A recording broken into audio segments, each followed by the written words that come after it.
L'homme africain, en réalité, est très facile à comprendre. En revanche, ce n'est pas fait pour celles qui veulent, mais pour celles qui peuvent. Je m'explique. La toute première chose à savoir, c'est que l'homme africain est le chef de famille. Cela n'est pas discutable, cela n'est pas contestable, c'est la culture qui fait ça. Soit tu l'acceptes, soit tu l'acceptes pas. Tu ne pourras jamais changer ça. Aussi, il faut apprendre à te comporter et apprendre à lui parler. À titre d'exemple, lorsqu'il y a une broutille entre vous, ce n'est pas la peine de parler plus fort que lui, ce n'est pas la peine de rentrer en confrontation avec lui, cela ne va servir à rien.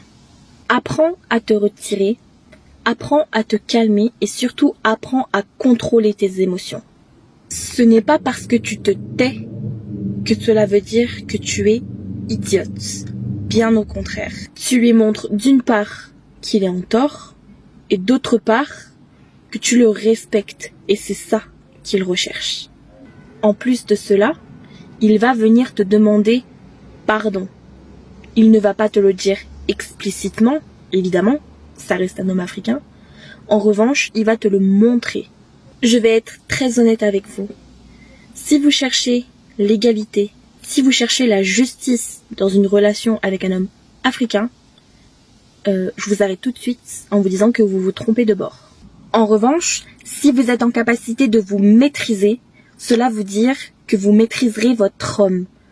Autrement dit, il sera capable de tout vous donner et de tout faire pour vous. Pourquoi ? Parce que vous avez du respect pour lui. Parce que vous avez de la considération pour lui.